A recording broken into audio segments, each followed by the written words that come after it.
Thank you, sir. Now I request our head of the department, Professor Anuradha Mishra, to please address the meeting.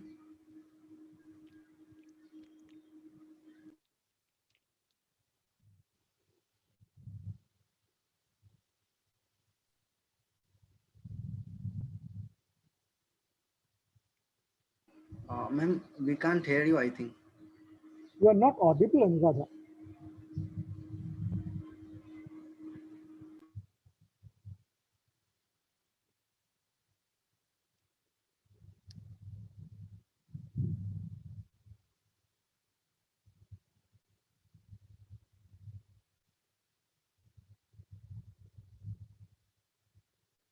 Audible now? Yes. Hello? Yes, yes. Now you are audible. Hello? Can you hear me? Am I audible now? Yes.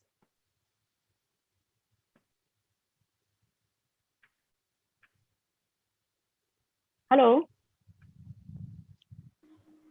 Yes, ma'am, you are audible now. Yes, ma'am. We can hear you. Okay, I'm sorry for the loss of audio. I welcome you all to this 29th session of GYAN-Series lectures. For the introduction of Professor Dilip Ghosh, who has come for the first time, and others who might be joining us today for the first time. GYAN stands for Golden Year Alumni Network Series, which we started in the 50th year of University Department of Physics. The department was established in 1971, and we have just completed 50 years. And in this year, we have been able to connect to a lot of senior and junior alumni who are working in different areas, in different walks of life, in fact. So we have had lectures from researchers, teachers, entrepreneurs, people who have gone for industry or science writing, science outreach, social work. Our speakers have been from varied branches of physics and from different walks of life. And some of them, many of them have expressed a desire to give back to the department. In fact, three of our speakers are already supervising our students for their master's project or something after the master's program. So there are 6 students who are working on research problems in different areas like high energy physics, condensed matter physics, and neurophysics under the mentorship of our alumni. So I call it the GYAN effect. And many of the other alumni are also very keen to have some association with us. In fact, the university has just announced that the department will be starting a virtual center of excellence in theoretical and computational physics. And this center is possible because of the support of our distinguished alumni and former teachers. We have with us as speaker Professor Dilip Kumar Ghosh, who is a senior science professor in Indian Association for Cultivation of Sciences, Kolkata. He is a student of Professor Rohini Godbole. I see that Professor Rohini Godbole has also joined. So I welcome her back this time as the chairperson of the Board of Management of the department. Welcome, madam. And Professor Ghosh was the last student of Professor Godbole when she was in Bombay University. She has guided many more afterwards, but just when she was leaving, he was a student here, and I think he shifted along with her to Bangalore. So he's going to talk to us about what all the exciting things he's doing in the area of particle physics. And many of our students are very much interested in this subject and are keen to hear Professor Ghosh. So with that, I once again welcome Professor Ghosh, and I hand over the mic to Faraz. Madam, may I request you to say a few words as the chairperson of the department? No, I mean, I am very happy to be here. I think this is the first GYAN program that I'm attending as the chair of your governing board. Exactly. That's why I'm requesting that you say a few words. But even otherwise, I have always been glad, as you know, and I have been participating.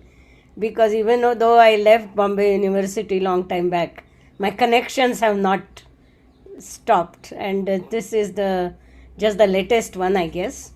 And Dilip actually remained a student of Bombay University even if he shifted physically to Bangalore along with me.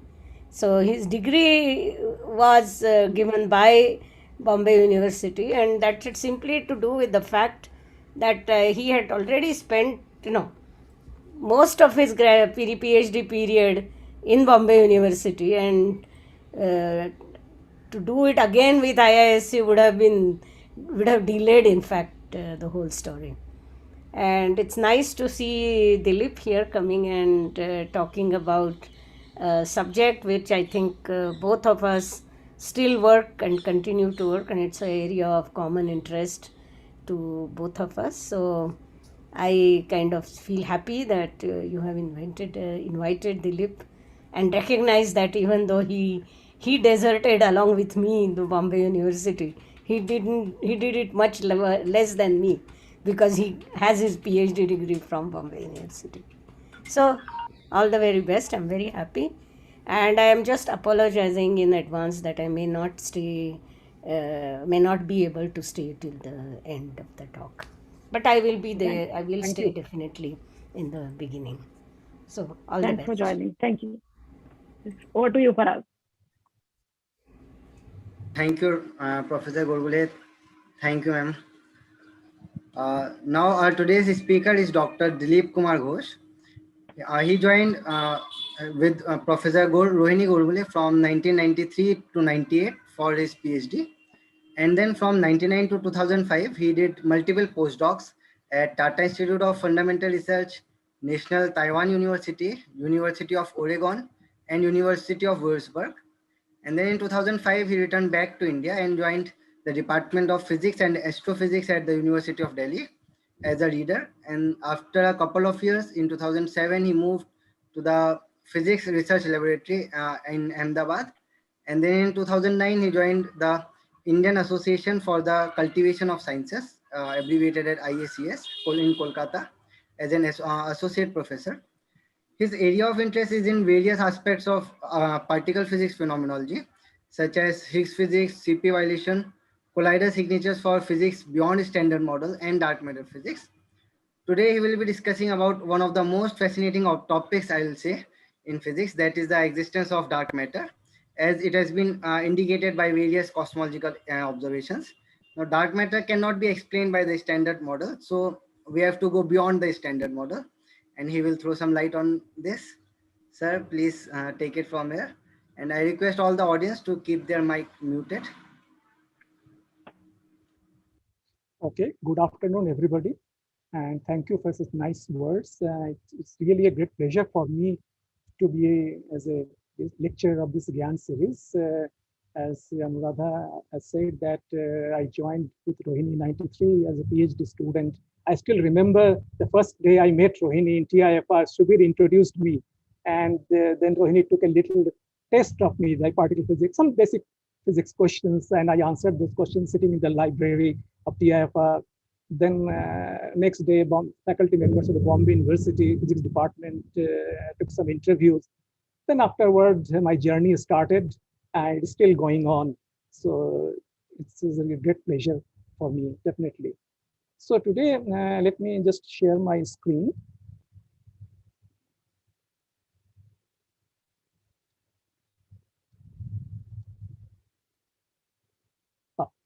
Host disabled participant sharing screen. How do I share? Chetan, sir, you have to make him the host. There should be a green light there to share screen. Last He has to time be it made a says a host. host disabled Chetan, sir. participant screen sharing. There should be a green button, no? Share screen. Yes, that's Yeah, what I but was he trying has to to be do. But it says a host disabled participant screen sharing. Yeah, that he has to be made as a host now. So who has to make you host? I don't know. So Anuradha has. Chetan, sir, are you there? Let me call the person.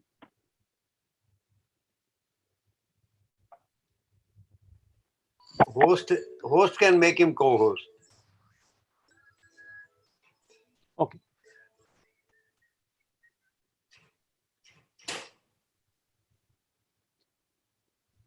Okay, so this is the title of my talk. Can you make it full screen, or is it full screen?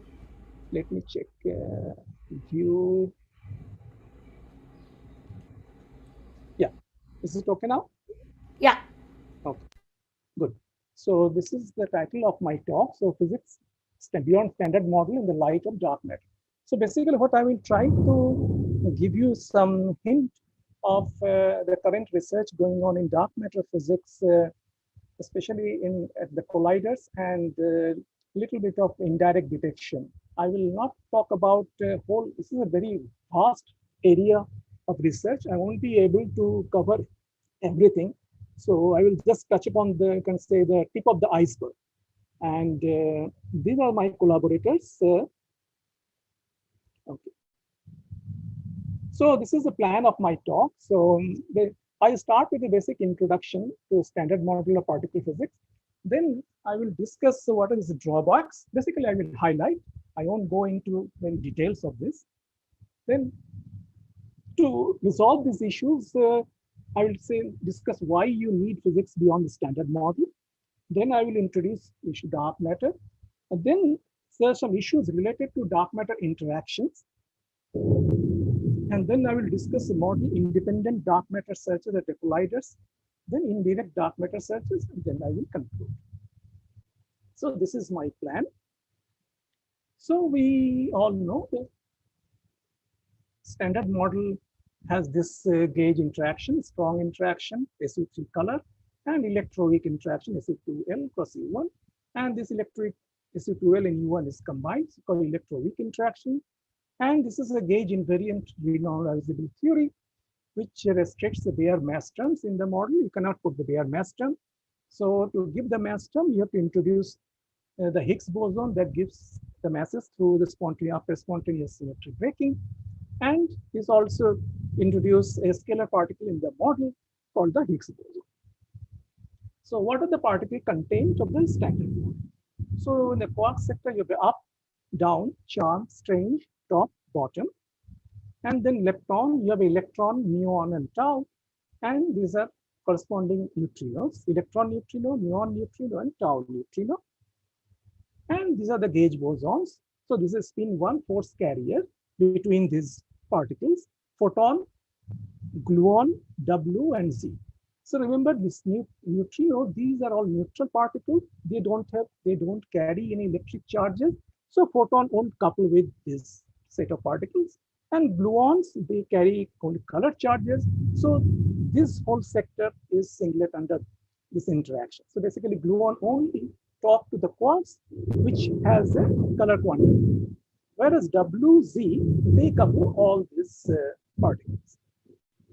And then we have the Higgs boson, which has interactions with this set of particles, except the neutrinos. Okay, so let us look at the history of particle discovery. So all these light quarks, up, down, strange, were discovered in early, from 60s to 70s.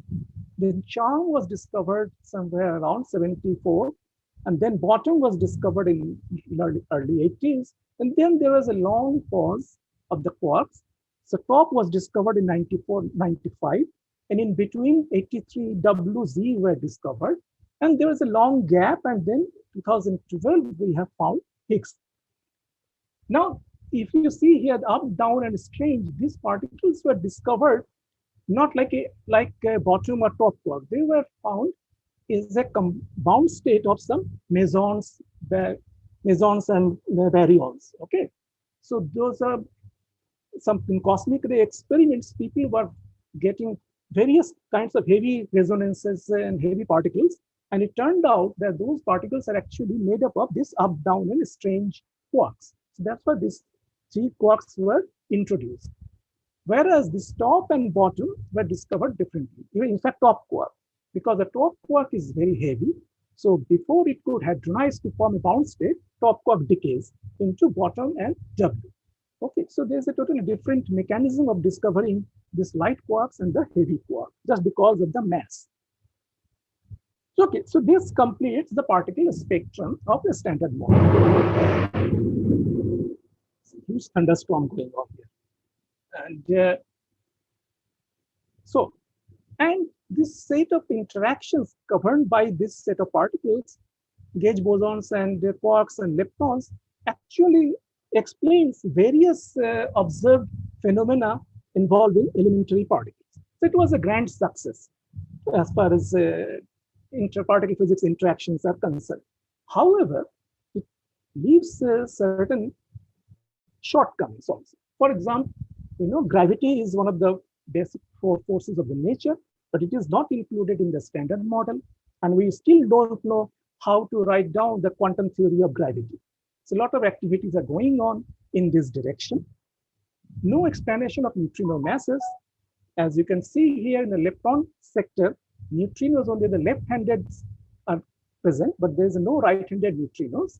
And if through this quarks, when they obtain the mass through Higgs, they need both left and right-handed partners. So the absence of right-handed partners of the neutrinos disable standard model to give masses for the neutrinos. So neutrinos are massless in the standard model. But from various experimental observations, we know neutrinos are massless. Then the absence of dark matter in the universe. In the standard model, we don't have any suitable candidate for the dark matter. Then there's no explanation of matter and antimatter asymmetry. See, what we see in nature now is more matter over antimatter. But we start with universe as full of matter and antimatter. There are equal amount of matter and antimatter. But at some point, there is an asymmetry was generated. But why and how this asymmetry was generated, it cannot be explained within the framework of a standard model. Then we have the standard gauge hierarchy problem. Okay, and we still don't know why the 3 generations of fermions in the standard model. Okay, so these are certain issues. I won't be able to touch all these things. So my focus will be on mainly dark matter, and then in one particular case, I will show how dark matter signal can be connected with the neutrino mass model. Okay. So how to look for signature of this thing? So you should look for physics beyond the standard model. So this is a big puzzle where to look for solution of these issues. Okay. So let us see what are the indications we have regarding dark matter. See, the indications of abundance of non-luminous matter in the universe. So it was first Zwicky in 1933 indicated the existence of non-luminous matter in the universe. He used the classical virial theorem to estimate the total mass of the coma cluster from the motion of some of its galaxies. And then he measured mass higher than that obtained from the brightness of the galaxies. Okay, so measure the brightness. From there, you can estimate the mass of the galaxies. And you remember 1933, he called this matter as a Dunkel matter, coining the dark matter. After that, there was a long pause, and then in mid-80s, there's a more concrete evidence was found by Vera Rubin. She was studying the radial velocity of galaxies clusters. So the stability of the orbits of our planets in our solar system is obtained simply in Newtonian mechanics. So you have a particle moving in a circular orbit with radius r, the mass m and v, and then this is the Newtonian mechanics force applied on the massive particle which is at the center, and gm by mr square, then the velocity is the square root of gm by r. So it's clear that the radial dependence of the orbital velocity goes like r to the power half, is also observed in our solar system. Okay. Interestingly, the rotational curves of the stars in the galaxies, however, show completely different nature.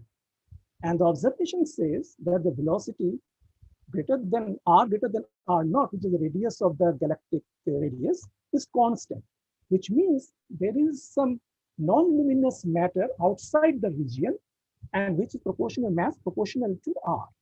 So later on, it turned out that this mass is actually, you can write down in terms of the density of the particles of the halos, and then density has some radial dependence. Okay, so this clearly shows the presence of some non-visible mass component which increases linearly with radius. As you can see here, This is the velocity, and this is the galaxy cluster in 33 rotation curve, and this is the observed data. And this is our Milky Way, and you can see this is the halo of the dark matter. Okay. As you go outside, you can see this matter, but you cannot see the matter visibly. So this is all non-luminous matter. Now I can show you a nice movie here. As you can see, so this is the galaxy cluster, which has a radial velocity decreasing with r. As you can see, this is velocity is reducing. This is a n-body simulation, and because of the dark matter, the velocity actually not reducing, but rather it is a flat distribution, and this is also moving rather fast compared to this one, which is moving slowly as distance increases. So this was the prediction for the Newtonian mechanics, and this is what has been observed in the experiment. Okay.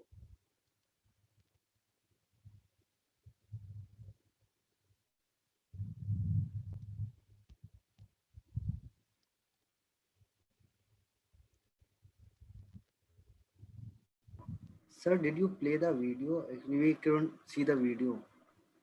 But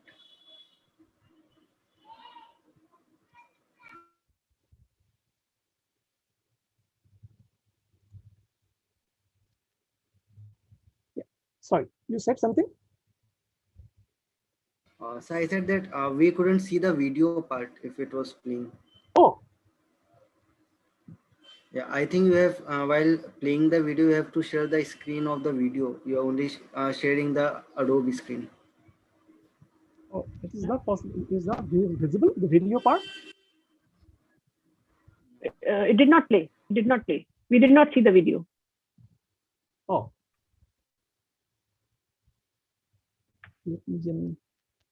You have to change the tab, I think, that you're sharing.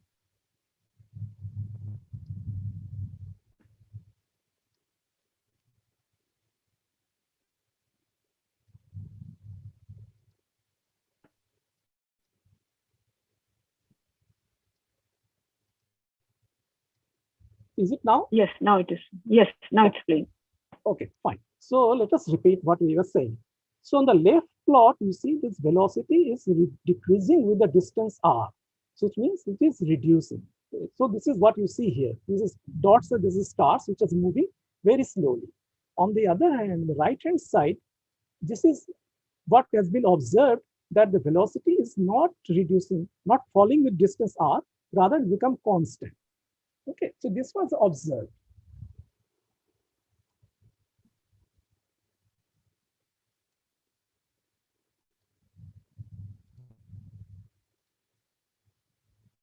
Okay, so this is one evidence. The next evidence was found in the bullet cluster collision. The bullet cluster was formed after the collision of two large pairs of galaxies. See, the galaxies are made up of 2% stars, 5 to 15% gas, and the plasma, and the rest is a non-baryonic matter, possibly dark matter. So what you see here, the two pink clumps, which are hot gases and baryonic matter, that was detected by the Chandra X-rays, and the orange and white spots that you see in the are the galaxies, which are the optical image, those Magellan and the Hubble Space Telescope, and these are determined from the gravitational lensing. And this blue patch, what you see is the dark matter. So these are collisionless dark matter. When the two galaxies collide, so this observed, the visible one, they are the baryonic matter. So they feel the drag because of this electromagnetic interactions. Whereas this non-baryonic matter, they just pass through each other. And they form this bluish part. And these were observed using the gravitational lensing. So what is gravitational lensing?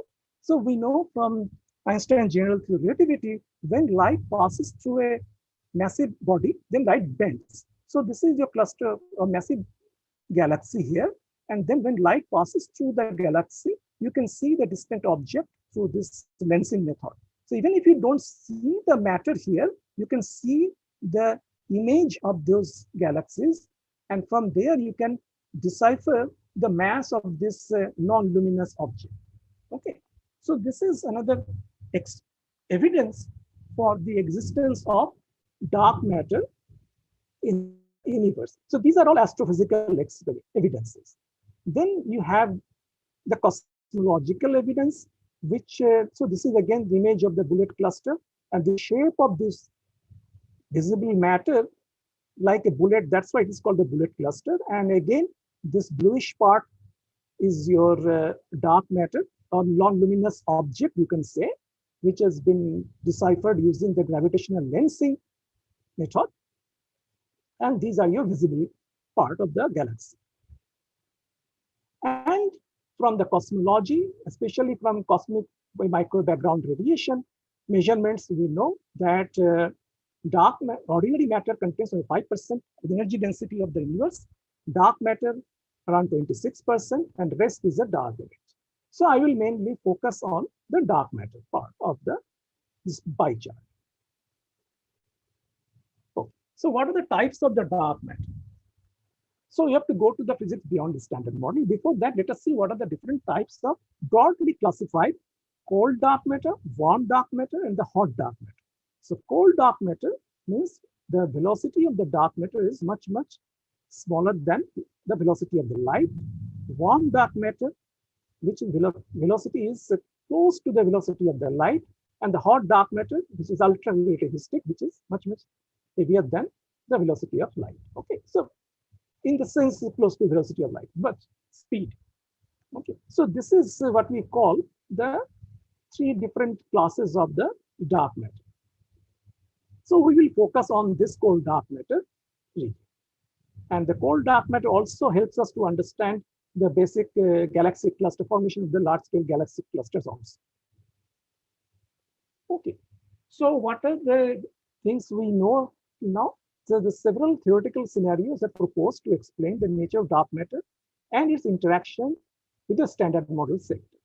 So most attractive picture of dark matter is some kind of weakly interacting massive particle called WIM, weakly interacting massive particle with mass varies from 10 GeV to order few tens of TeVs with correct relic density. I will come to this terminology, what is the relic density.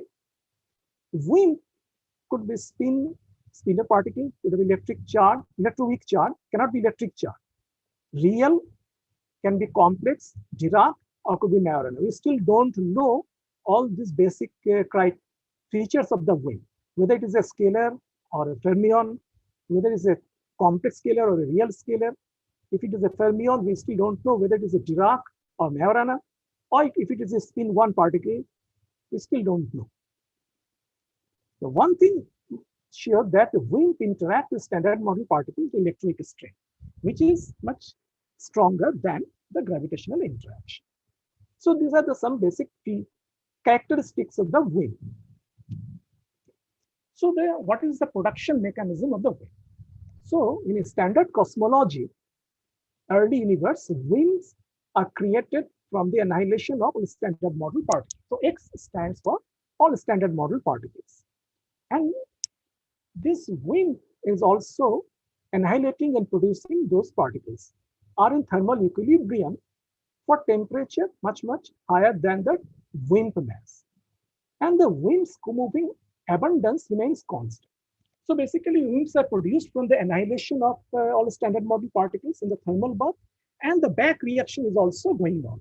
So these are in continuous process, and this is in thermal equilibrium as long as the temperature of the thermal bath is higher than the mass of the WIMP. Okay, so now what happens as the universe expands or cools, as the universe starts expanding, its temperature falls. So now, as soon as the temperature of the bath falls below the WIMP mass, the direct production of the WIMP from the annihilation of the standard model particles in the bath is kinematically disfavored because it doesn't have enough energy to produce massive WIMP. However, the back reaction still continues. Okay, so WIMPs can annihilate to produce a standard model particle. As long as the number of WIMPs are close enough to annihilate. See, the universe is expanding and the number density also getting slowly diluted because of this expansion. And the first thing what is happening, the temperature is lower than WIMP mass. So the thermal baths, they don't have enough energy to produce WIMPs. That is forbidden. However, the WIMPs, they may find themselves, sufficient number of WIMPs, they find themselves close enough to annihilate and to produce back the standard model particle. But that will also slowly degrade as the universe starts expanding. So intermolecular distances between the two WIMPs will keep on increasing. At further expansion, chi, the WIMPs are sufficiently far away in space to annihilate each other. Okay. So what happens eventually, WIMP production stops, co-moving WIMP number density stays constant, and we call it as a freeze out or a freeze out. Now, how do I calculate the freeze out temperature? So I calculate the gamma, the reaction rate, and this is a Hubble constant, Ht, which governs the expansion of the universe. Okay, that gives the freeze out temperature. Now, what is the annihilation rate? Sigma is a cross section times the velocity of the two WIMP particles. N chi is a number density. And from there, I can calculate the freezing temperature, freeze out temperature, and which is roughly goes like N chi, mass of the WIMP by 20. And the WIMP relic density, the number of WIMPs remained in the universe. Relic density in the sense the density of the WIMP over the critical density, omega, goes like inversely proportional to the WIMP annihilation cross section. So if you have a large annihilation cross section, what will happen? The WIMPs will annihilate out. So there will be a less number of WIMPs in the universe. Okay, so it is possible. You can have a scenario where you have the omega chi is less number in your model. That means that you have a multi-component dark matter. Okay, so whatever the number you have, so 50% you can explain with your model, and rest 50% can come from some other. But overclosure is not allowed. Okay, that means universe will overclose. If you have the sigma v is much less, that means WIMP will be overclosed. So that is not allowed. But underabundant is always allowed. Okay. So this is what you get for the cold dark matter relic density. This is what you have, order 0.11. And this can be explained with the thermal cross. This is called thermal cross section, 3 times 10 to the power minus 26 centimeter cube per second. Oh, sorry, there's a typo here. And the massive neutral particle weak interaction cross section gives a correct relic density is known as a WIMP miracle. And this can be achieved with the weak interaction for the chi or the WIMP mass between tens of GeVs to a few hundreds of TeVs. As you can see here, this is the temperature and the co-moving number density. Okay, so number density falls as the temperature increases and different levels of cross section. So as I said here, if the cross section is large, so you get less number density. So number density is small. So the smaller cross section, you have a larger number density. That is what it is referring here in this plot. Okay, so this is how the WIMP has been produced and then remain in the universe.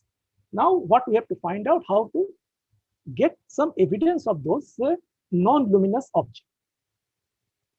So before I move forward, I will briefly touch upon another important issue of going beyond the standard model is the neutrino mass problem. And later on, we will show you that one particular case, how dark matter signal can be correlated with the neutrino mass problem. So there are two issues here, the solar neutrino problem. We know the energy of the sun is generated from thermonuclear reaction. Okay, 4p merge to give a helium, then positron and the neutrino, and it emits around energy. So this electron neutrino were emitted from the sun. And there's a lot experiment was going on SNO collaboration with a large chlorine tank. They are trying to look at the electron neutrino reaction in the chlorine. Okay.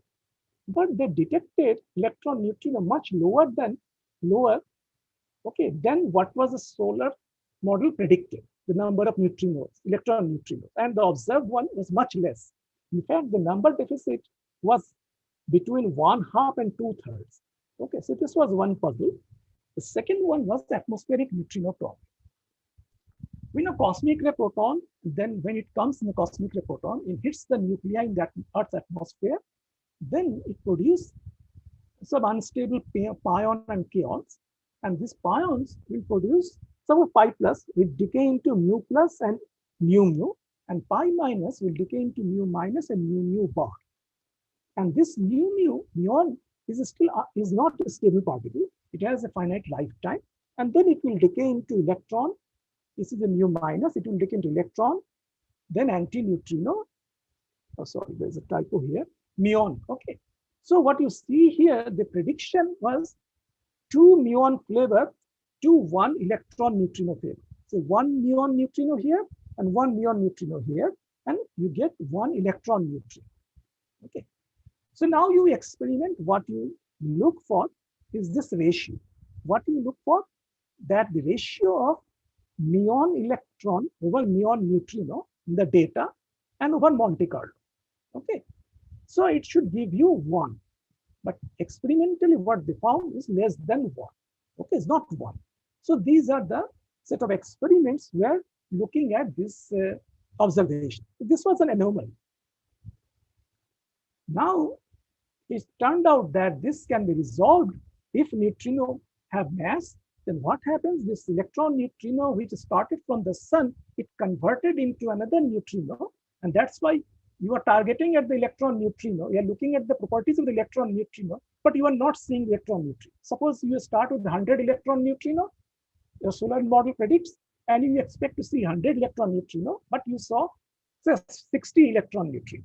So what happened? Rest of the 40 got converted into some other neutrinos. And same thing happened in this case also. That's why you are not unable to see what is, or you can see what has been predicted by the solar neutrino model or the atmospheric neutrino, your theoretical calculation or the prediction. Okay. So neutrino mass. How do I generate neutrino mass? So neutrino gas eigenstates would be superposition of mass eigenstates. Can neutrino be Dirac or Majorana? So what is Majorana particle? Majorana particles are their own anti-particle, and it violates generational lepton number. So you add a right-handed neutrino, which is a gauge singlet, because it doesn't interact with the standard model gauge singlet neutrino. Okay. So this is the right-handed. A standard model leptons are SO2L doublet. Okay. So you form this mass term here, and then you can write down Dirac mass term. So you write down psi L, standard Dirac Yukawa coupling, you write down psi bar psi phi. Then if you expand it, then psi L bar psi r phi. When the Higgs gets the wave, you get the Dirac mass term. Okay. So the puzzle is first-hand solution, right-handed neutrino you can introduce. Then you have to see the why neutrino mass is so tiny. Okay. That means you have to take this Yukawa coupling to be very, very small to get the neutrino mass of the order of 0.1 electron. Where the Higgs wave we know is 246 GeV. Okay, so you can imagine how small the Yukawa coupling is. So the solution was proposed by the seesaw mechanism. So you introduce the Majorana mass term for this right-handed neutrino, then you can write down this Majorana mass term. This is a singlet. You can always write down this mass term. And then neutrino mass, you can using this fields mu L, which is already present in the standard model, and the mu R, which is the additional right-handed neutrino, has been added. Since these are singlet, you can write down mu L C, and you get this mass matrix, and once you diagonalize it, what you get is this M1, M2, M3, the 3 diagonal matrices, eigenvalues. Okay, so these are your 3 mass eigenvalues of these 3 neutrinos. Now, if you look at this term, mu LT C minus is a charge conjugation Cl, since this is a part of the SO2L doublet field and is a lepton number +1, this mass term breaks the gauge symmetry also. Okay, and it requires SO2 triplet scalar to combine with this bilinear. Okay, so it also violates lepton number by 2 units. So always remember the Majorana mass term violates the lepton number by 2 units. So the tiny neutrino mass with the heavy degrees of freedom and lepton number violation is possible. And three level realization of the effective dimension 5 Weinberg operator. So Weinberg proposed a generic higher dimension 5 operator, which is LL phi phi. So in fourth dimension, if you look at the mass dimension of this, so lepton, these are fermions, these are scalars. Fermions has a mass dimension 3 by 2. So 3 by 2, 3 by 2, 1, 1. So 3 plus 3, 3 by 2. So this is 4 and 5. Okay. So mass dimension 5 operator, you can write down. And this is what you can write down. So this is a heavier scale. You write a heavier scale to get a light scale. That's why it's called seesaw mechanism. So there are three ways you can write down the seesaw mechanism. One, you introduce a heavy right-handed neutrino. In one case, you introduced heavy triplet scalar, and another case SU2L triplet, and another case you introduce SU2L triplet fermion. So later on, we will focus on this part of the seesaw mechanism, and we will see how this seesaw mechanism can be connected with the dark matter also. Okay. So now you have this eigenvalues M1, M2, M3. So there are two hierarchies basically we are interested in, which is called a normal hierarchy, when one of the eigenvalues M1 is much lighter than other two eigenvalues M2 and M3. And the solar neutrino oscillation only involves new electron. Okay, because you see this solar neutrino, it produces electron neutrino. So it only involves electron neutrino. Others are kinematically not possible to produce in the reaction, because the electron neutrino is involved connected with a muon electron also. So if you have a muon neutrino, tau neutrino, then you have to produce here muon and tau, and those are energetically not possible. So you have electron neutrino involved, and it turns out that electron neutrino is mu1.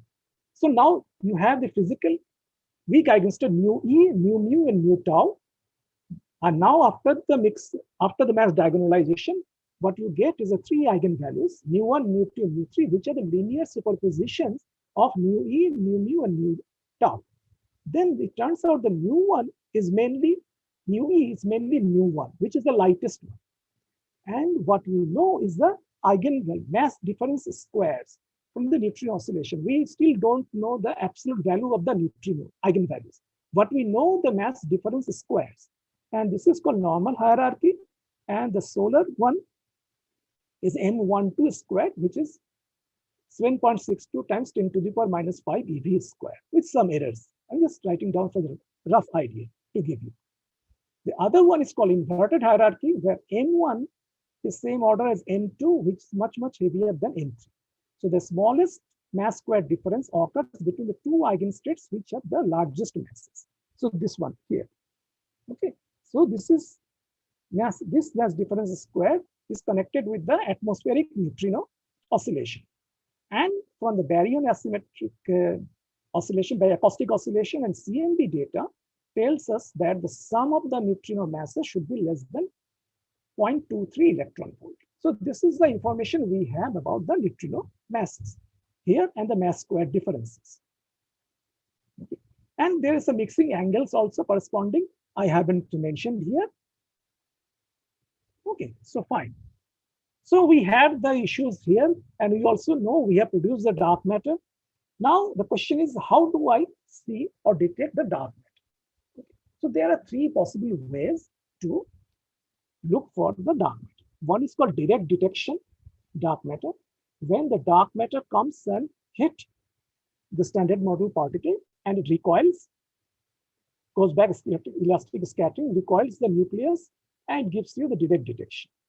One is the production at the colliders. So this is the right to left. So to a standard model particle, you smash to a standard model particles, and then you produce pair of dark matter. So this is your direct production at colliders.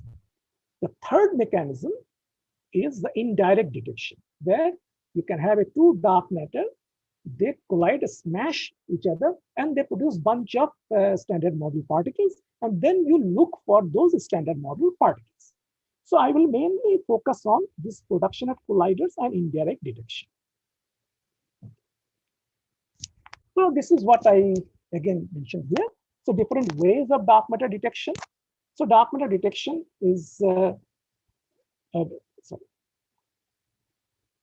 Yeah. How do I reduce this right-hand side, which is covering the part of my screen?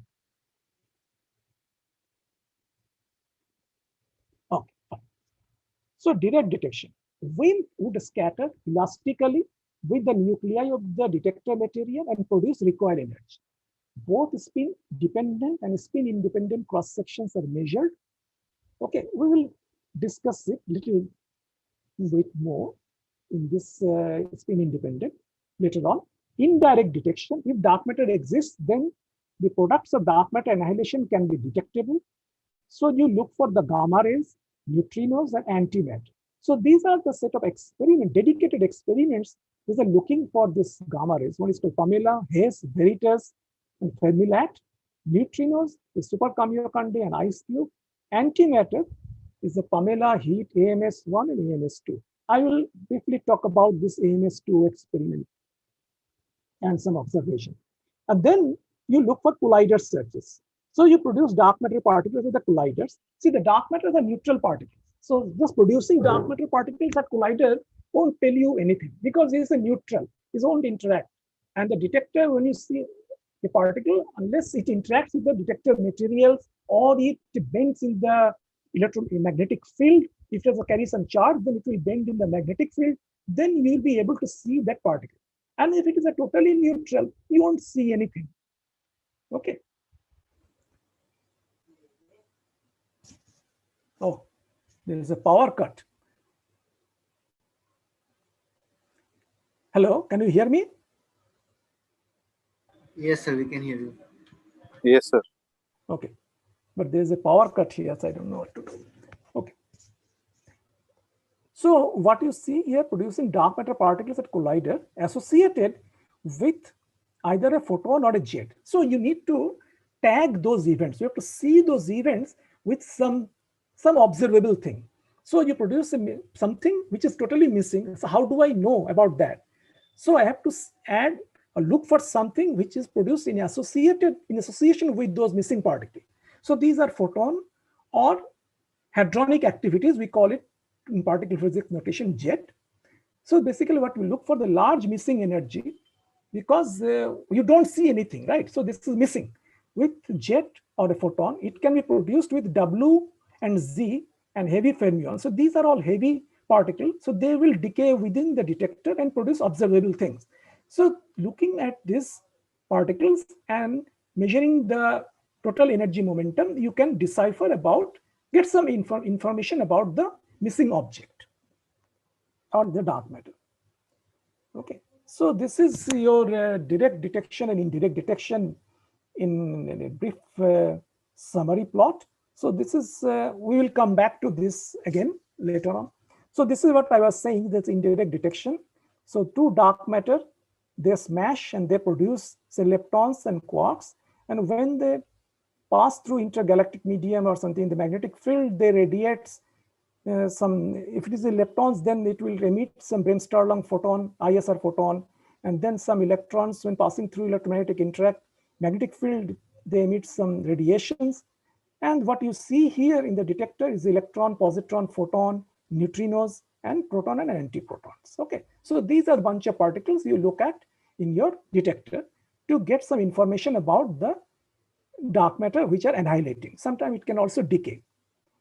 Now this is your WIMP nucleon cross section as the dark matter comes and hit your nucleus and the nucleus recoils, and then what the cross section you get here. Anyway, so we'll discuss it later on these issues.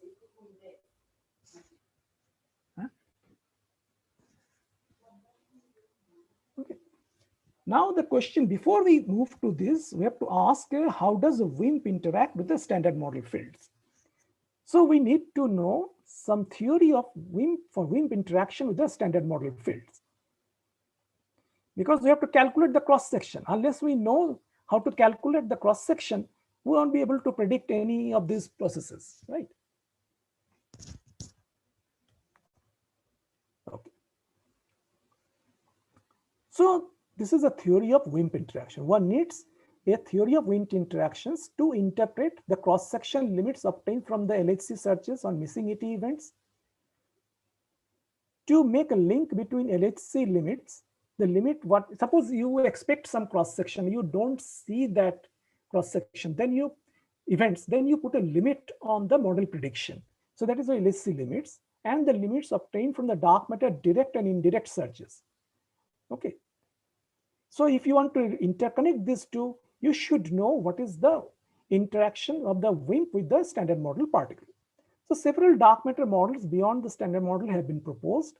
Broadly, they can be classified into three categories. So these things, WIMP interaction, you can classify it into three categories: effective theory of the dark matter interactions, simplified models of the dark matter interactions, and complete model of dark matter interaction. So all dark matter interactions you can classify in this broad three classes. Okay. So effective theory of dark matter interaction. So you have a dark matter particle. So it could be scalar, it could be fermion. If it is a scalar, then it could be a scalar, real, or could be complex. If it is a fermion, it could be Dirac or Majorana. So now you have a situation, you have a dark matter particle and in a standard model. No other new particles in the spectrum.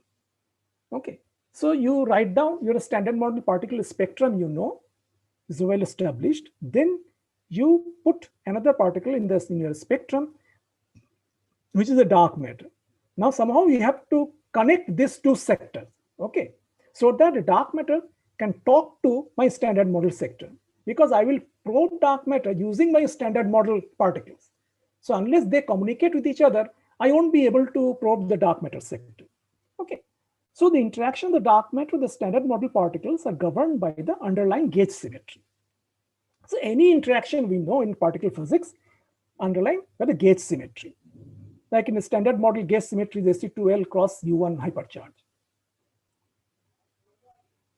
In addition to that, what we also need to make that dark matter must be stable.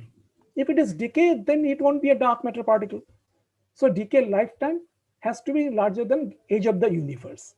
So how do I make it stable? I have to put some additional symmetry on the dark matter.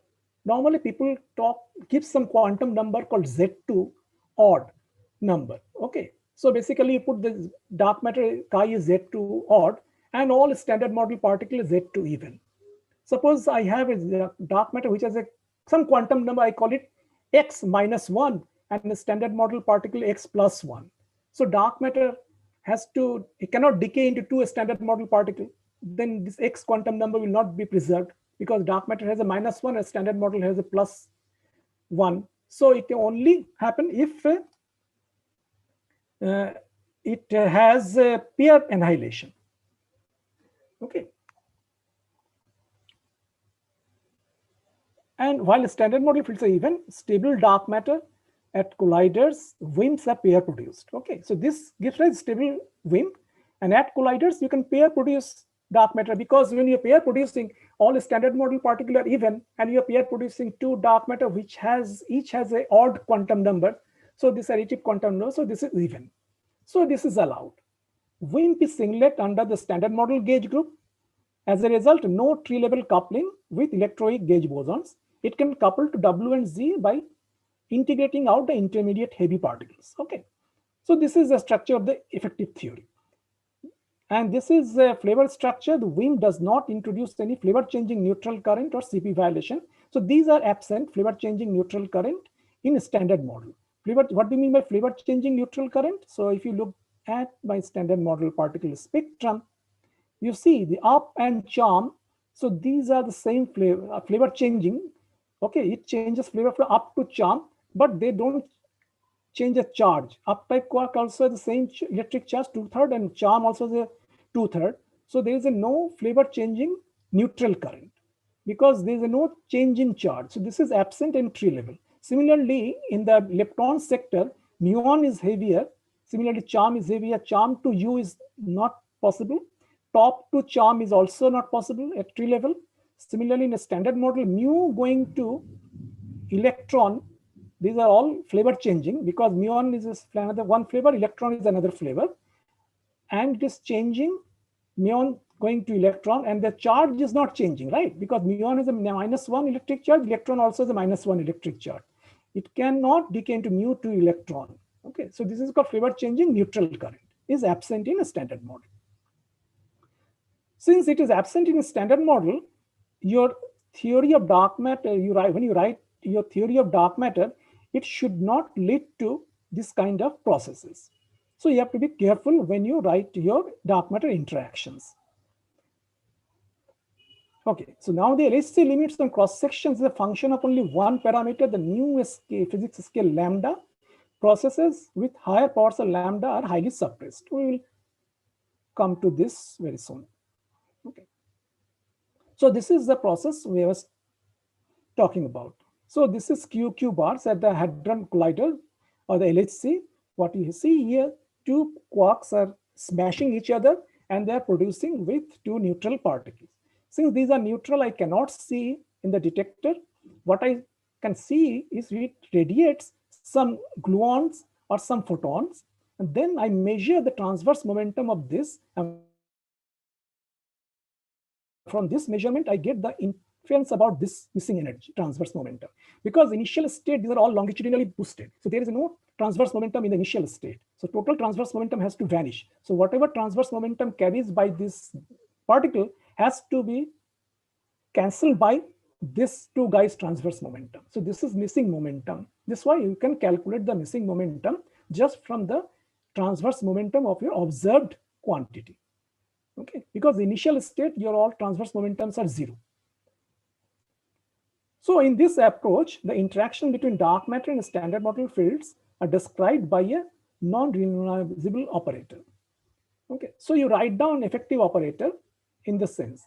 So you write down Q chi bar, and Q bar Q. So this you can always write down this kind of a operator, right? So this has what is the mass dimension? This is 3 by 2, 3 by 2, so 3. And this is again fermion, so 3 by 2 and 3 by 2, so 3. So 3, 3, 6, and then dimension 6 operator. So I know it has to be suppressed by the scale m, some scale. We don't know what is the scale, some scale m square, because my effective Lagrange L, mass dimension L should be 4 in the in 4 dimension.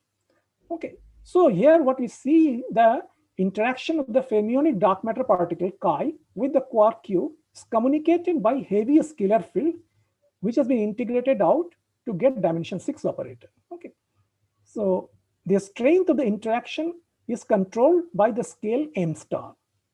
The beauty of effective theory, the same operator can describe dark matter annihilation, scattering, and production. Everything with this same operator you can do. Okay. So you can see a dark matter annihilating Q chi bar chi, producing QQ bar, that will give rise to your indirect detection. Then one dark matter interacting with this Q, that gives rise to your direct detection. And QQ bar, Q bar Q going to chi chi, that gives you the direct detection at the colliders. So it's just one operator can lead to all 3 dark matter detection processes. The effective operators are non-renormalizable, but predictive as long as the energy scale of the interaction is much less than m star. Okay. This is like when you calculate in beta decay process, and you remember in the beta decay process you have this GF4 Fermi operator you write down, since the scale of or the energy transferred in the beta decay is very small compared to the actual particle exchange between in basic level neutron to proton, or you can say down type quark and up type quark is MW. So as the momentum transfer is much less than the mediator particle, you can always write down this as an effective operator. Okay. So that is what I is saying, that the effective operators are non-renormalizable, but the predictive as long as the energy scale of the interaction is much less than m star. Same thing happened in the beta decay process, which is a nuclear process, which is of their MEV scale, and you exchange particle MW, which is hundreds of GeVs. So that is valid assumption there. EFT is valid prescription for the calculation. Okay. So indirect searches for dark matter energy scales and non-relativistic annihilation of dark matter particles in the halo is the order of dark matter mass. And direct detection of dark matter, non-relativistic interaction of dark matter with nucleon takes place at the energy scale of MEV. So both these cases, this assumption is valid. Suppose M star is very heavy multi-TeV, then you see the dark matter mass, if it is 100 GeV or maybe some tens of GeV, you can use this prescription. And then when you do the direct detection, it's a nuclear recoil, which takes place of the order of MeV scale, there also this prescription is valid. Okay, so this is one example of interplay dark matter and the quarks. So you can write down this interaction here. So just let me briefly go through it. Okay, fine. So this is a scalar, and this is a pair of dark matter fermions, chi bar chi. Similarly, you can write down. So this is mediated by colorless scalars and a pseudo scalar, which has a coupling with gamma 5. Okay. So this is the interaction. This is Yukawa type interactions. Okay.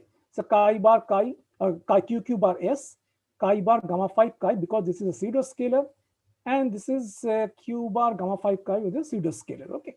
And these are the corresponding suppression factor because of this dimension to match the dimension. Both S and P are exact CP eigenstates, and these are all real, no additional contribution to the EDM. Suppose if you have a CP phases, then it can give rise to electric dipole moment. So I will not discuss it here. For very heavy mediator, when this particle is much, much heavier than the process, integrating out these scalars, I can integrate out. And then what I get is this process, chi bar chi m q bar q. And then I write down this operator scalar. And similarly, I can write down pseudo scalar operator from this, integrating out these fields if these are very heavy. So at the lowest scale, my interaction, oh no, this power, there is no power and my computer is running low on the battery. Maybe you can switch off your video, Dilip, to save energy. Probably. You can. How do I switch off? On the left side of the screen, bottom left bottom, the video sign at the bottom. Yeah. Okay. Okay. So this is all the hard dimensional operators people discuss in the Dirac dark matter particle. Okay. So you can see here different operators. I will not list all of them. And this is the corresponding dimensions of the corresponding operators are given. And it has been studied thoroughly. This is the structure of these operators. Each operators has a different kinds of signature you can predict at the Large Hadron Collider. Okay. So how do I look for dark matter in a direct interaction? So you assume dark halo in the vicinity of the sun. Sorry, this is the item here. It should be WIMP density in the vicinity of the sun is assumed to be 0.46 GeV centimeter cube. Now the flux of the WIMP passing through the earth is this one. And for a 10 to 100 GeV WIMP with a velocity of 200 km per second can deposit 20 to 200 keV recoil energy if they scatter of the nuclei. Now direct detection experiments look for the nuclear recoil caused by the WIMP in large few tons mass detector, underground detector. And the rate of, you can predict, write down this, rate of reaction is Ni, N chi, and then you have this integration where Ni is a number of target nuclei, Fv is the velocity distribution function of the WIMP in the galaxy, and V min, you can write down this Mn Er mu, mu is your center of mass, and between dark matter and the nucleon is the minimum WIMP velocity which can give the recoil energy Er, and V escape is the escape velocity of our galaxy, Milky Way galaxy. Okay. Now this is your dark matter interaction. But what we know in the dark matter interaction is basically is a nucleon, right? But what I know is a dark matter my fundamental interaction, this one tells me the dark matter interaction with the quarks. But the quarks are not the nucleons. Nucleons are bound state of the quarks. So I have to go from quark to nucleon level. So this has some model dependence. And as we know that this transition you cannot calculate from the first principle. So you have to assume certain form factors, nuclear form factors. Okay, so there are a lot of uncertainty in calculating this. And then you assume some momentum dependent form factor. Then you fit with some observed data. And then you write down your cross section. You first write down in terms of dark matter quark interaction, then folding with the proper form factors, you can calculate the dark matter nucleon cross section. And those are given in terms of this Fp and Fn. And you get this sigma spin independent cross section as a function of this n4 mu square by pi and z Fp plus A minus Z Fn. Oh, this is a square here. Az is the mass and the Z is the atomic number of the detector material. Now, if it is natural to expect that the electrically neutral, see, dark matter is electrically neutral, right? Now it should interact with proton and neutron in the same manner, because this is a weak interaction kind of a thing. And so I can assume that this structure function Fp and Fn to be I approximate as F, and then this cross section can be approximated with this, where, as you can see here, sigma Si will enhancement of A square, the low recoil energy. So the detector material should have very large A number to get the large cross section. And that is why people have used the xenon material, which is a A54, to get this dark matter interaction. So this is xenon 1-ton detector, and this is the current status of the dark matter direct searches. So let us try to understand this curve here. So this is the WIMP mass on the x-axis and the WIMP nucleon cross section. So this is a 90% confidence level exclusion. So anything above this line, solid black line, is excluded, cross section. So as you can see here, the cross section line, the exclusion limit starts decreasing, and then it hits the bottom here, minimum value. The strongest constraint comes here, and then it goes again up. So the lower part, why you have very what is called less sensitive, because as the mass of the WIMP is very small here, less than 10 GeV, your recoil energy is below the threshold of your detector. So you are not very sensitive. That's why you can still allow large cross section. As you increase your dark matter, your sensitivity increases, and at here it has become maximum. Now what happens in this part of the curve? And in this part of the curve, as the dark matter mass increases, the flux gets reduced.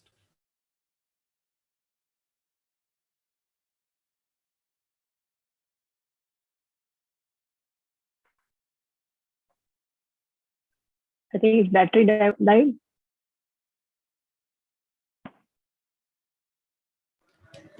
Yes. Chetan sir, I'll just call him and find out what is happening.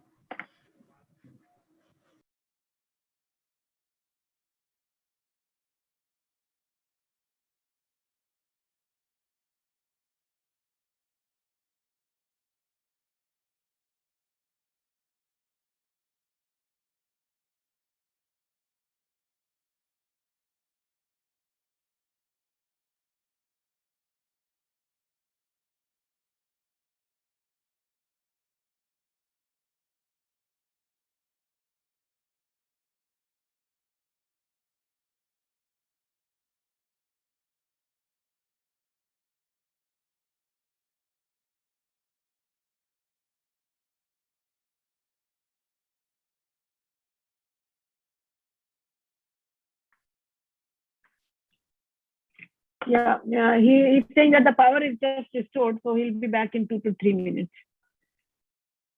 So Chetan sir can start the recording when he comes back.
Hello. Yes, we can hear you, but your voice is faint.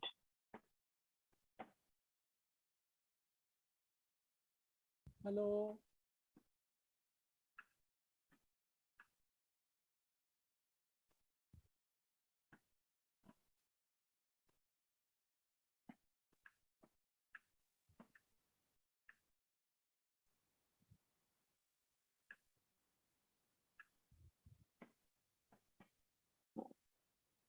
Dilip, we can't hear you. You can see the screen.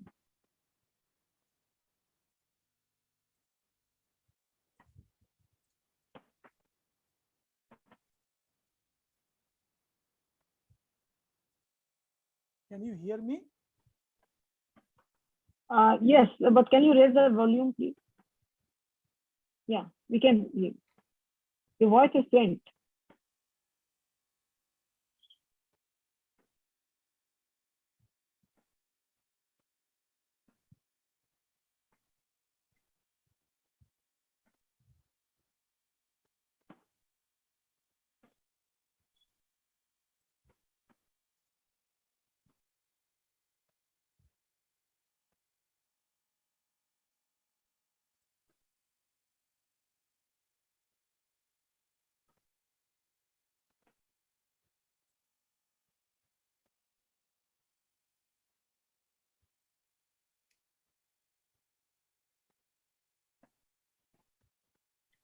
Yeah, we can't see you. We can't hear you. We can't see the presentation.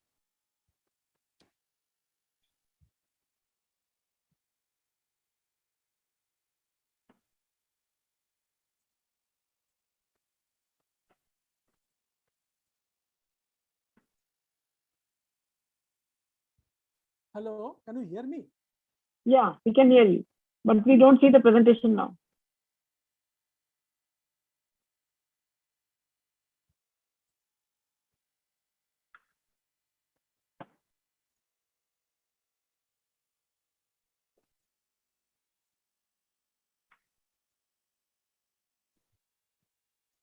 Hello. We can hear you, Dilip. We can hear you, but we can't see the presentation.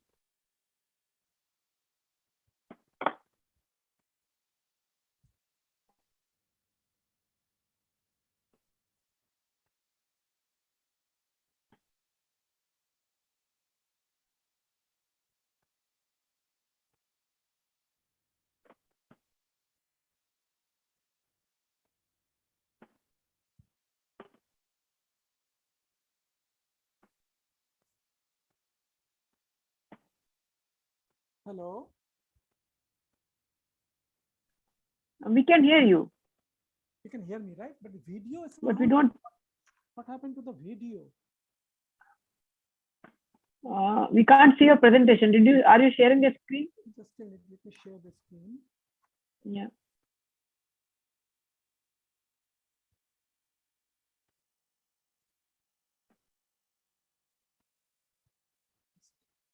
This power preservation is costly.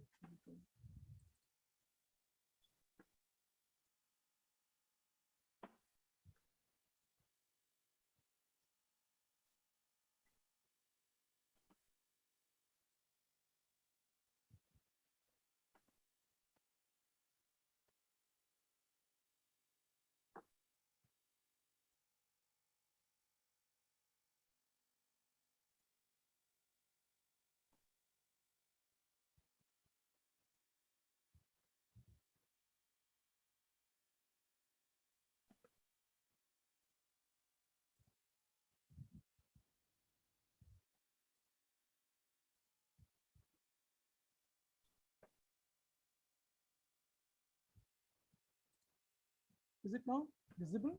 Slides? Yes, sir. Slides are visible. Yes. Okay, good. Extremely sorry for this disruption.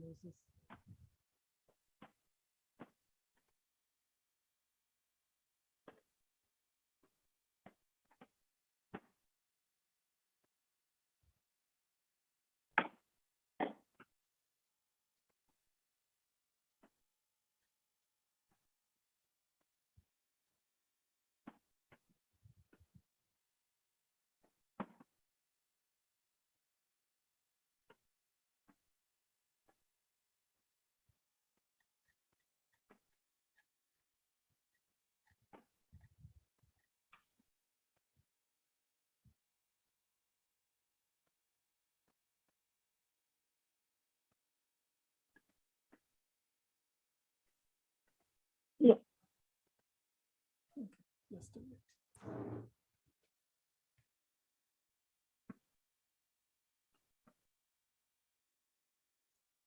This one.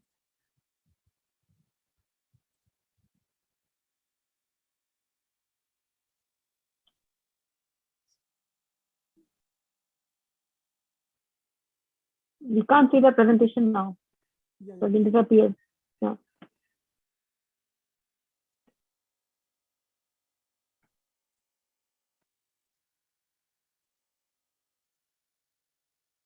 Yeah.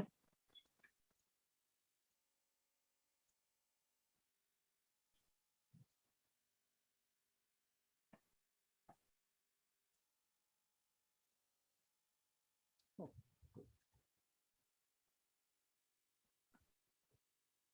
Let me just go back. 29 or 30. Yes.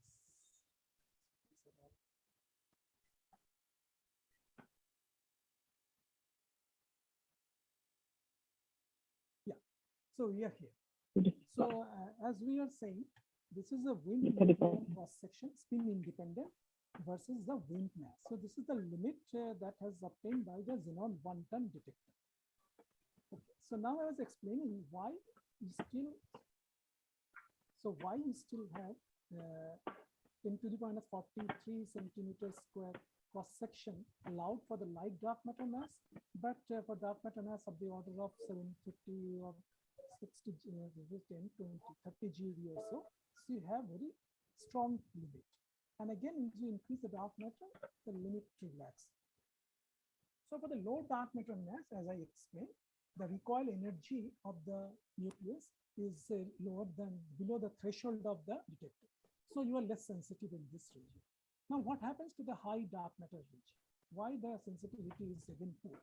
Now, if you look at the dark matter interaction rate, which is the n chi, the flux, if you look at, so flux is inversely proportional to the n chi.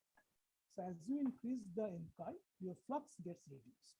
And flux plays an important role in the dark matter direct detection, wind flux. So you can explain this feature of the dark matter in nuclear interaction cross-section limit. So this is the xenon one-ton 1 year result. And these are the pure sensitivity, the central limit value, and these are the corresponding bands. And this is another experiment, Lux and Panda. Okay. Now, look at what is the signature of dark matter at the LHC. So what is LHC? We all know by now the Large Hadron Collider, which is a Large Hadron Collider in the Switzerland-France border, which is a 27-kilometer circumference. And you have a 4 detector, main detector, ALICE, CNS, ATLAS, and LHCb. And we are mainly interested in CNS and ATLAS. And this is the tunnel where you pass the proton beam and they smash at these 4 points and you study the physics. Sir, your voice is faint. Voice is faint. Sir, you are using the volume. Yeah, so I think from the top right corner, you can increase the microphone volume. Yes. What about now? Is it better? Not really. I have made it maximum.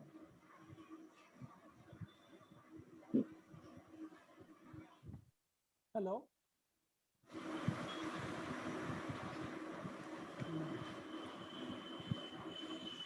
So this is hard scattering process, though it has been shown for proton and antiproton, but the basic feature is the same.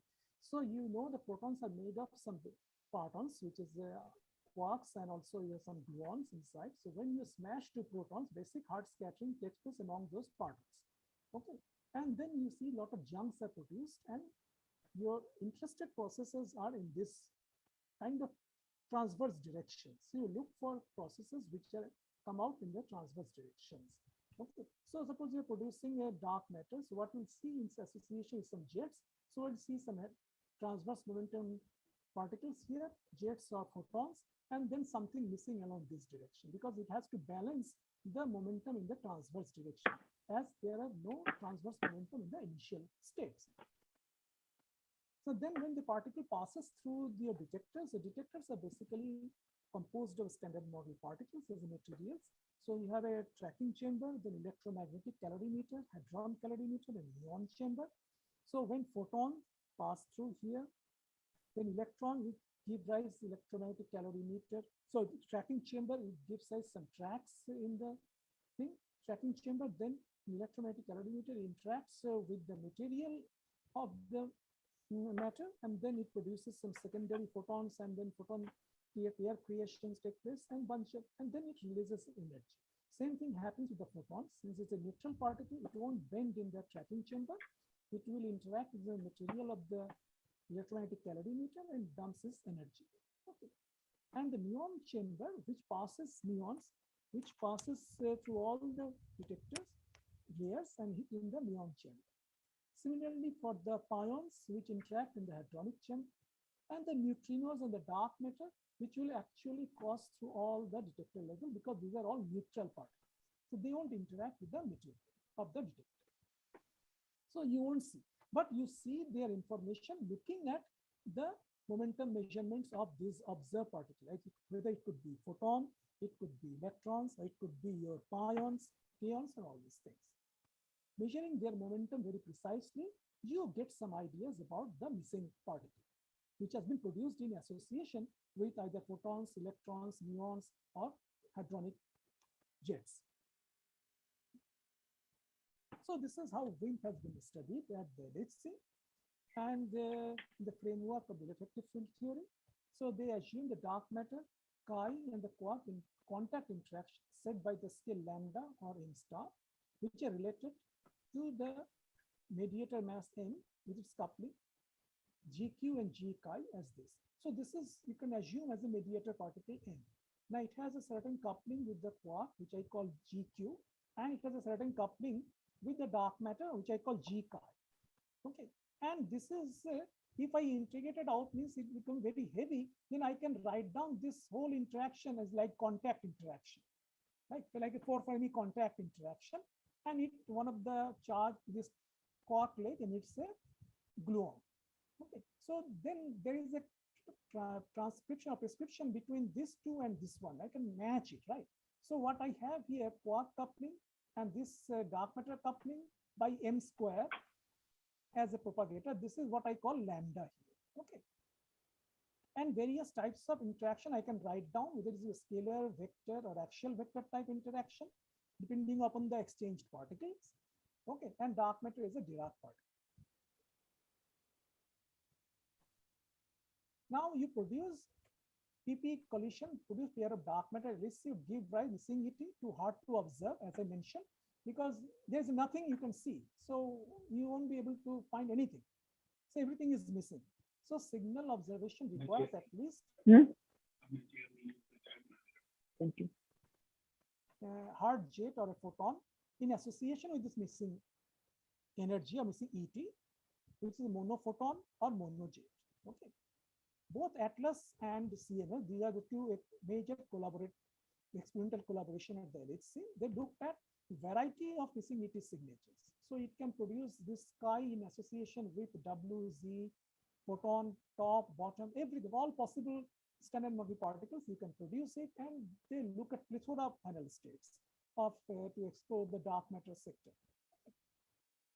So I will not cover all of them. As an example, I will just mention one particular channel, which is jets plus missing ET, where you initial state, you radiate a gluon with high transverse momentum gluon, and you have some missing particle here.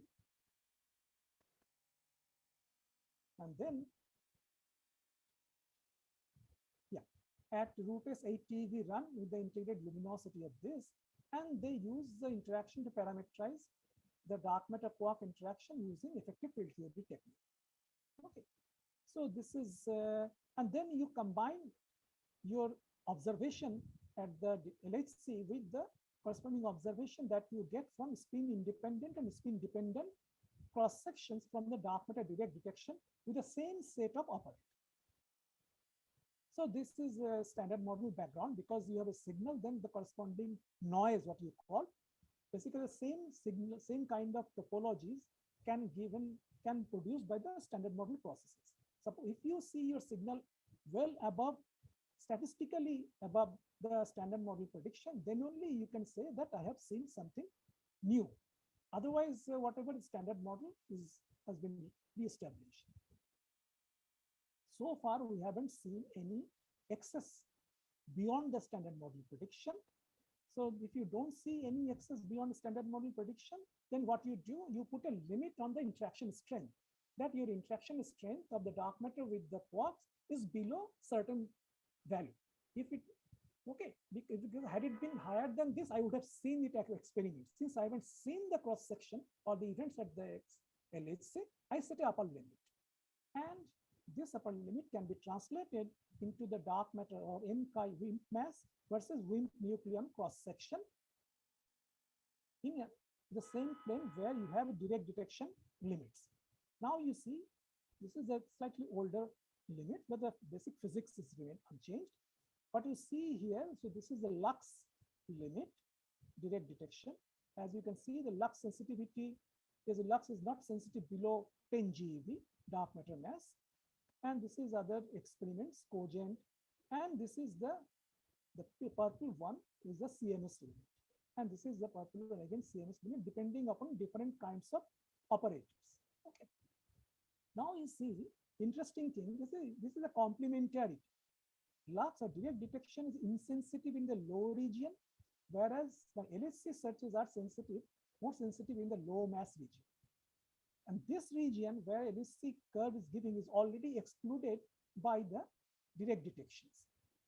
So whatever limit LHC put is valid only for a low dark matter mass region, where your direct detection cannot probe because of they are not sensitive in this region, where LHC gives some information.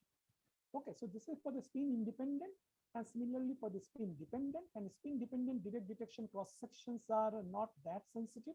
As you can see here, the corresponding bounds are 10 to the power minus 38 centimeters square order, where the spin independent is 10 to the minus 45 centimeters square order.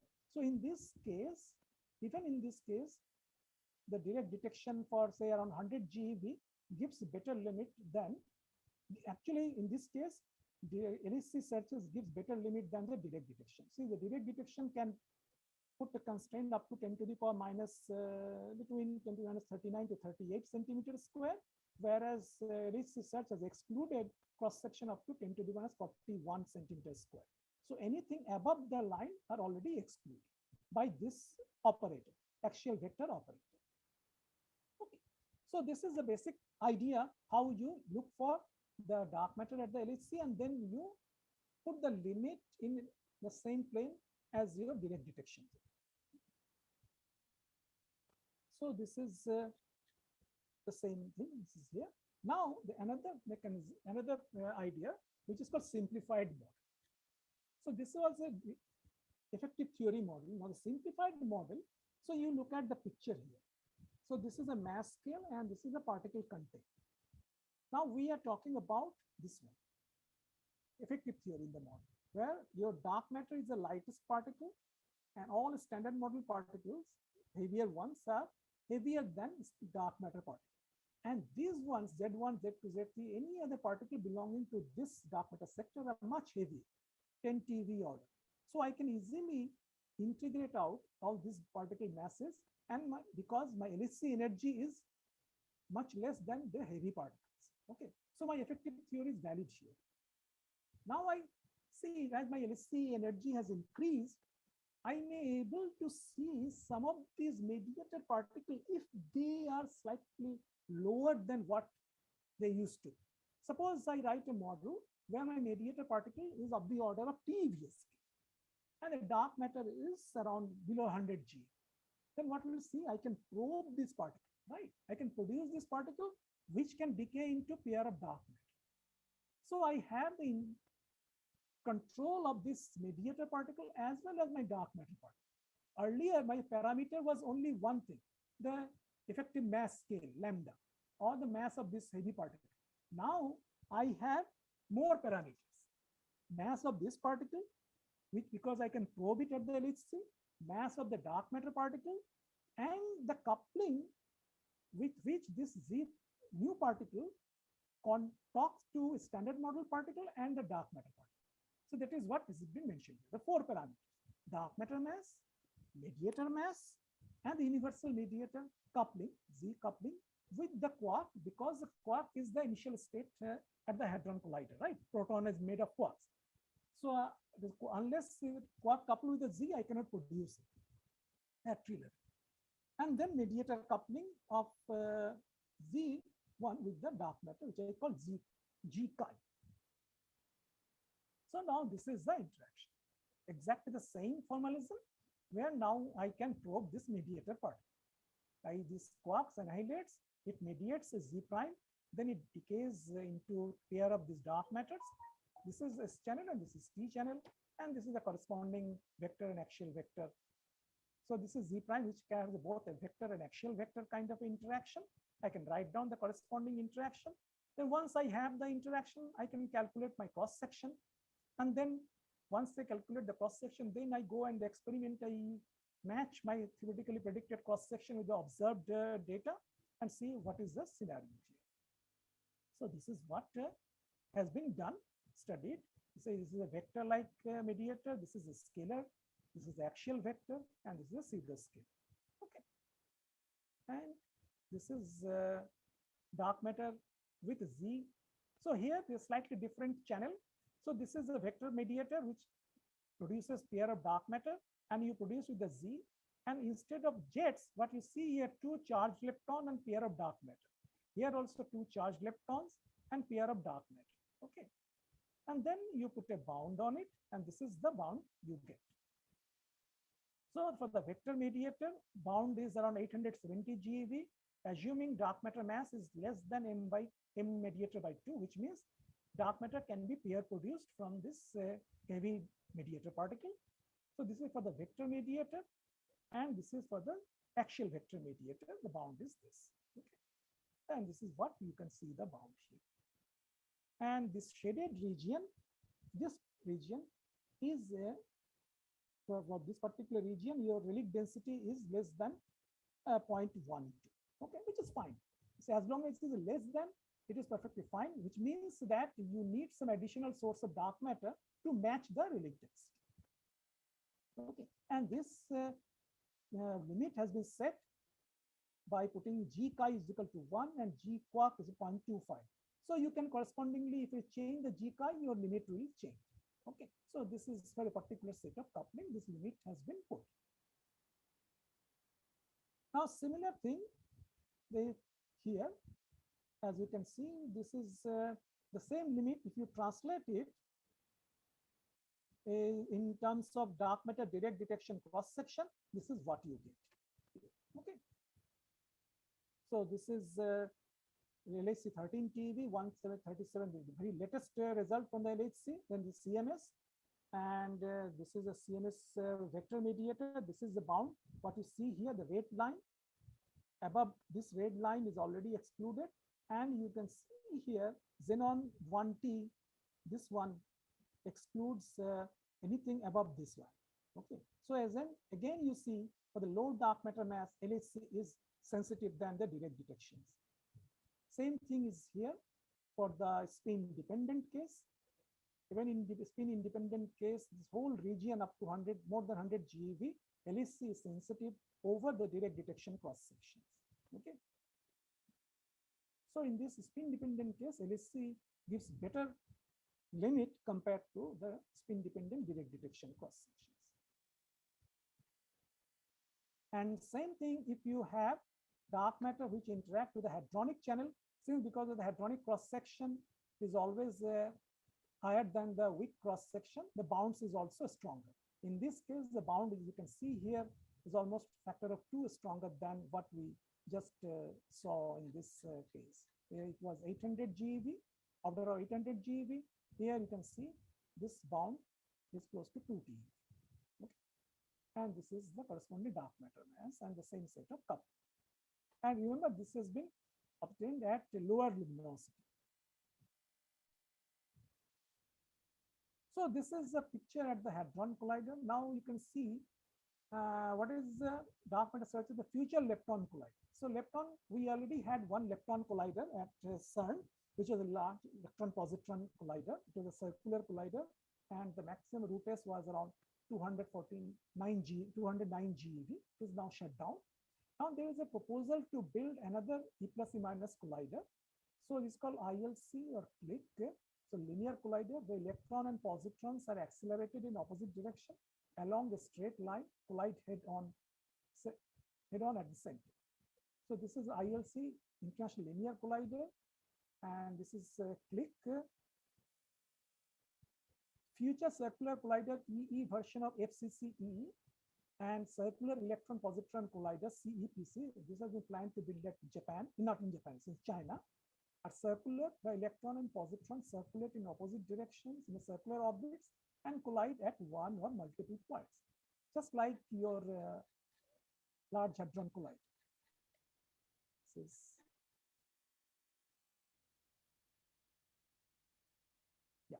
So this is the Large Hadron Collider, where your protons are circulating in this tube tunnel. There it will be electron and positron, and they will collide at one or multiple points of your choice. Then there you put your detector. So what is the possible center of mass energy? It can vary from 250 GeV to 1000 GeV. So this one is planned to study the Higgs physics. At this low energy, you can produce Higgs, and you can study the Higgs couplings and other properties of the standard model Higgs. Events are very clean because this is E plus E minus machine instead of proton-proton, which are not a fundamental particle, proton. One knows the initial energy very well. Since it's a point-like particle, you can tune your energy, beam energy very precisely, and you can also polarize your beams. Okay. So in this ILC, one can also study dark matter. So one such a study is a Z-portal dark matter. Why called Z-portal dark matter? Is a dark portal means through which dark matter communicate with the standard model set. So in this case, chi is a gauge singlet dark matter, which communicate with the standard model sector through Z boson. And this is the effective interaction you can write down, which is also dimension 6 operator. And this is the interaction standard model. And this is the kinetic term for the dark matter particle, the mass term, and this is the corresponding interaction strength of the dark matter with the Z. And then you have this dimensionless coupling Z chi chi Z, which you can write down in terms of this. G is the weak strength coupling in a standard model coupling value. You put these values, V is a standard model wave, and basically this limit of G chi chi Z is 0.02 over 1 TeV by lambda square, where you assume that G D chi is less than order 1, means the dark matter interaction with the chi. This coupling is your free parameter. You assume it to order 1. Then if it interacts with the Z, then Z can decay into pair of dark matter. So this is the invisible. Then this is a standard model Z. So if its mass is lighter than half of the Z, then Z can decay into pair of chi. And this gives rise to additional contribution to invisible width of the Z. And it has been measured very precisely at the lab. And the constraint is any new physics which decays, which contribute to this invisible decay of the width should be less than 1.5 MeV. So if you know the mass, which is less than mz by 2, then you have to tune your coupling such that the Z chi chi should be less than 1.5 MeV. So this is one constraint you have to worry about. Now the presence of gamma mu gamma 5 in chi chi Z interaction gives rise to spin dependent WIMP interaction. See the gamma 5, when you write down the bilinear in terms of gamma 5 and you go to the low energy limit, so this gamma 5 will gives you the sigma matrix, and the sigma matrix is automatically related with the spin of the particle. Another thing will lead to what? The monophoton signature. Okay, at the left, Large Hadron Electron Positron Collider, in future I will see, and then monophoton monojet processor at the LHC. So the WIMP phenomenology is controlled by this N chi and this coupling. So these are the two parameters which control whole phenomenology of this sector. And this is the monophoton signature. So you produce this chi photon can come from any one of these electron-positron legs, and this is the corresponding. Same thing will come from the standard model, where you produce pair of neutrinos and you emit a photon. Okay, and this is my signal, this is my background.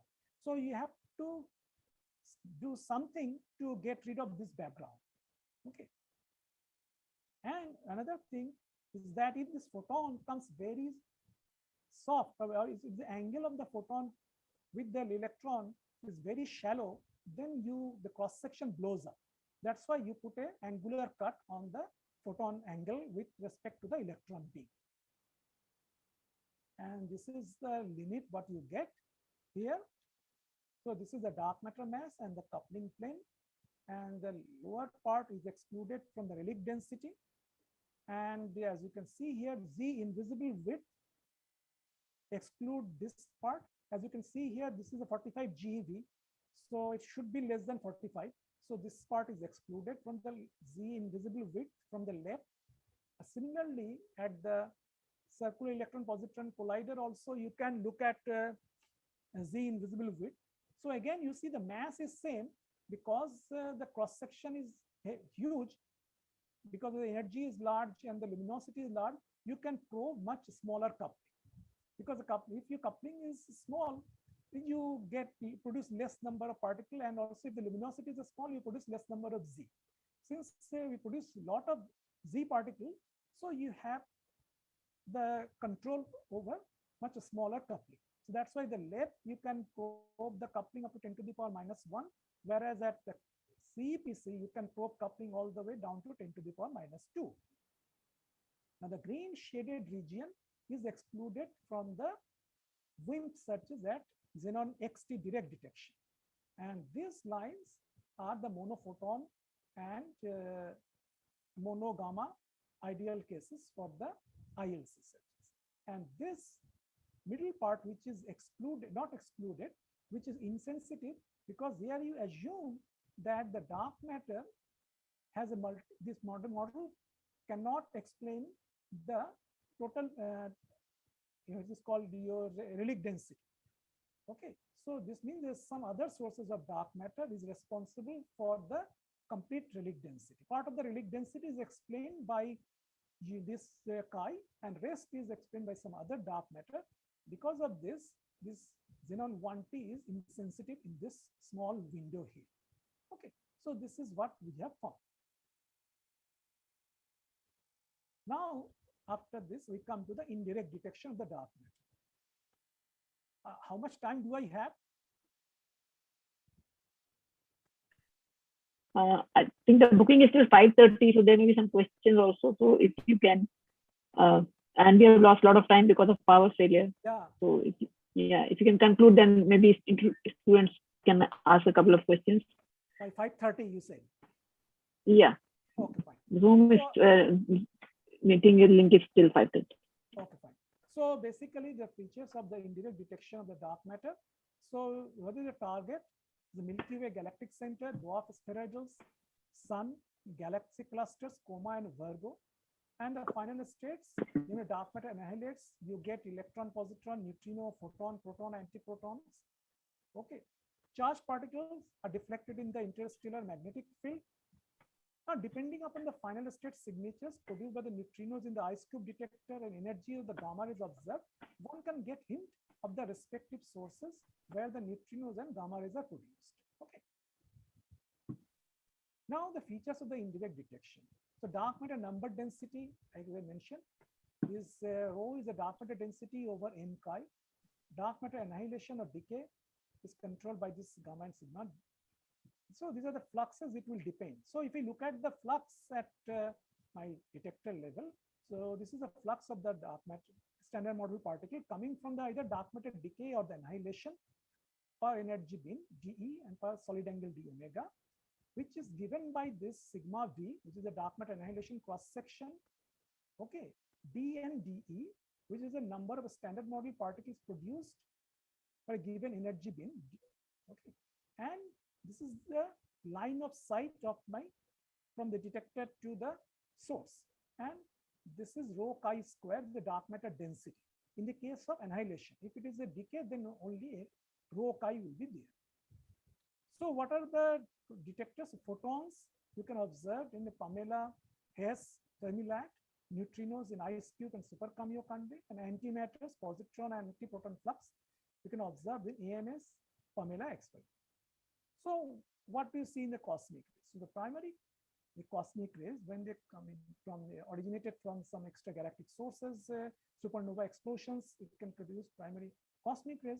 When they come and hit the upper layer of the atmosphere, the cosmic rays mainly produces protons 85% in our galaxy and beyond.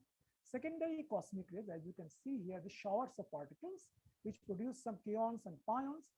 Then they hadronize in the atmosphere and produces neon, then photons, and then photons intergalactic medium produces electron, positron, Cherenkov radiations. Okay, so all this set of particles, what you see here, muons, neutrinos. So these are all your secondary cosmic ray particles. The energy distribution you can see here. The cosmic rays vary from 10 to the power 10 electron volt to 10 to the power 15 electron volt. Okay, as you can see here. And then there is a break of me at into the 15 electron volt. You see suddenly there is a break here, and the power law goes like n minus, for this one, smooth power law, e to the power n, which is minus 1.6 to minus 1.7 up to this, and beyond that there is a sharp steep fall, and this power law goes like minus 2 to minus 2.2. Okay. And then there is an experiment mounted at the International Space Station called AMS, Antimatter Search Experiment, which measure the antimatter flux in the cosmic rays. And this is you see antimatter means positron fraction, which means flux of positron over flux of electron and positron. So as you can see here, there is a rise in the positron flux. Okay. It is reported the significant positron excess over the background in 10 GeV to 350 GeV range. So there is a rise here. So it was not expected from the cosmic ray. So then what is the source of this excess positron flux observed by the AMS? So we tried to explain it in the model where type 2 seesaw. So as I explained here in the earlier, I mentioned that the type 2 seesaw model where the SU2 triplet scalar you add to the model with the standard model, and then that can explain your neutrino mass. So, and this model predicts multiple additional scalar particles, and one of them is 125 GeV. So what we did in that model, forget about this things. Let me just go to the basic thing. So we add one additional scalar, which is a dark matter. Okay, and which interact with this additional scalars of the model. And then if you look at, let me just yeah, so this is the most important thing. So dark matter interaction with the standard of those scalars in the model. As you can see here, this is a dark matter interaction with the doubly charged scalar, singly charged scalar, and the neutral scalars, and the corresponding interaction with the Higgs. So what happens? How do I explain this excess of the positron flux? So dark matter coupled to this scalar, charged scalars, for this particular parameter, okay, just trust my word, that is wave of the triplet wave is greater than 0.1 MeV, then a scalar decays to electrons with 100% branching ratio. And this H0 and A0 decays into nu, gives rise cosmic neutrino flux. So what happens? Two dark matter, they collide with each other and produces doubly charged, singly charged scalars, and those scalars would then decay into leptons, because as I said, for this particular value of the wave, scalars can only decay into leptons. So I get additional sources of mu plus, E plus, and tau plus, and those mu plus, tau plus would decay into positron. Okay, and this is for this set of benchmark points. As you can see, the positron fraction here with the energy, and this is the background. If you trust on the cosmic ray flux, then cosmic ray flux, this is what you get, the light color, light shaded region, and the red one is the AMS2 data, and this is the model for dark matter, which is 0.8 TeV solid line, and this is 1 TeV, 1.2, and 1.4 TeV. As you can see, this agrees with the observed data pretty well. This is for the normal hierarchy. We already explained what is the normal hierarchy, and this is about inverted hierarchy. So you see here, which one gives you the better fit will tells you which neutrino hierarchy in the neutrino mass is favored. If you want to explain the Pamela AMS excess also in this scenario. So this way there is a connection between dark matter sector and the neutrino. And this is again the positron fraction as I explained here.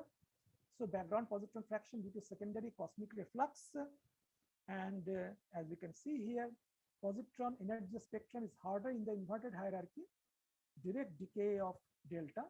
This is the inverted hierarchy. So there is a direct decay in the inverted hierarchy case. Electron comes from the direct decay of the H++. So it is a much harder spectrum. Whereas for the softer case, in the normal hierarchy, where these electrons, the positrons come from the decay of the muon and tau. So first, this charged particle will decay into pair of mu plus or mu minus. Then this muons will decay into positron, three-body decay. That's why this spectrum is much softer. So we prefer normal hierarchy. Similarly, we can explain the photon flux, because if we have this charged particle, it can radiate photons, and this is what you get, the photon flux. And what we found is that normal hierarchy produces more flux than inverted hierarchy at higher energies, as photons are coming from the tau decays. Okay, so this is the status few years back. So we could explain this, and what we did that the more precise measurement will provide good test of this model. But we tried to explain it in terms of annihilating dark matter, but later on it turned out that these annihilating dark matter models are a bit problematic in the sense it can also lead to a lot of energy, it pump a lot of energy into cosmic microwave background, CMBR. So that also constrained part of the scenario of the annihilating dark matter model, which tried to explain this AMS. AMS has been better explained in the case of decaying dark matter model. Anyway, I will not go into that detail. So this is the current observation of AMS2. As you can see here, this excess is still there. And this is the last beam energy. Last energy beam has been measured, the last one data point. As you can see here, this error bar is pretty large, the last beam. But this, you need some additional source term to explain this excess of the positron flux. And this is diffuse term. This you can explain with the cosmic ray data, but this part you cannot. Okay. So this puzzle is still haunting us, but still there is no such resolution to it. Anyway, so after that, the photon signal from the dwarf spheroids. So these are very interesting source where you can look for the dark matter. So this is dwarf in the sense very small, very large matter to light ratio. Anyway, so this is a Fermi-Lat-1 detector already in the atmosphere, looking at in the space, looking at this photon coming from this annihilating dark matters in their dwarfs and other galactic centers and other places. So I will brush through this, and so this is the limit what we got here. Again, 95% confidence level limit for different dwarf spheroidals we have explored using the Fermi-Lat data, and we found no excess whatever has been observed by the Fermi-Lat. And this is a gamma ray, and similarly you can also have a synchrotron radiation which arises when this charged particle pass through your intragalactic medium. So it will emit interstellar medium, it loses energy due to inverse quantum scattering and synchrotron radiation and Coulomb loss. Mostly E plus E minus emits such radiations. And then in this case, the flux would depend on the magnetic field of the interstellar medium. And also when it passes through the galactic medium, it diffuses. So there is a diffusion equation you have to solve that coefficient. So these are all your free parameter of the analysis. So these are astrophysical parameters, and it depends a lot on the values of these astrophysical parameters. And yeah. So, Mr. Ghosh, how much time is? Just this is last slide I have. Okay. So this is one area we have explored also for particular dwarf galaxies Tucana 2, and there is a one proposed square kilometer array large radio telescope over plan in South Africa and also in Australia, I guess. To search for dark matter, one of the primary goals of the project. The SK sensitivity range in the radio from galaxy radio emission by 50 megahertz to 50 gigahertz. So this is a sensitivity coverage of the SK for 10-hour, 100-hour, and 1,000-hour exposures. And this is the flux what we got from for a 200 GeV dark matter, the annihilating in Tucana and goes decaying to BB bar. Then it emits radio photon for this particular setup, magnetic field, diffusion coefficient B0 and gamma, and the prothermal cross section 10 to the minus 26 centimeter cube per second. So you can see here, and for different values of the dark matter distribution profile, NFW, Burkert, and ISO. And see here for 200 GeV, full range of this is well within the sensitivity coverage of the SKA telescope. Okay, so with this I conclude. So different astrophysical observations tell us about the dark matter. Winds are good candidate for the cold dark matter. Winds require physics beyond the standard model. Existence of winds can be tested in direct detection, indirect detection experiments, and at the colliders as well. Dark matter extension opens up an interesting direction to new physics scenarios since it links between the dark matter sector and the neutrino sector. One example that I have shown in our analysis, and there is a plenty of other models you can cook up where you can link between dark matter sector and the neutrino sector. Then you study the phenomenology of those things, very exciting. Winds can also leave its footprint at colliders, a large missing ET signature associated with various other final states.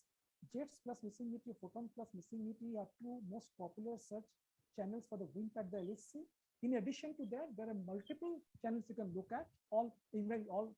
Most of them has been already studied for the run 2. Future run of LHC is supposed to start this year, but I don't know what will happen. Maybe it will start next year, run 3, which planned from 2021 to 2024. Then there is a plan of a high luminosity LHC run, 2024 to 2035, and it is a very exciting phase to study various scenarios of beyond standard model, not only dark matter. And I only discussed the wind sector of part of the dark matter. There are other features, other various scenarios of the dark matter. Those are non-wind, has also very interesting phenomenology. Like we discussed about freeze-out mechanism, there is also non-thermal dark matter you can have. And there is also warm dark matter, very interesting phenomenology related to the warm dark matter, and so on. So it's a very interesting area to explore, to do research in both colliders as well as in the astrophysics and cosmology. Okay.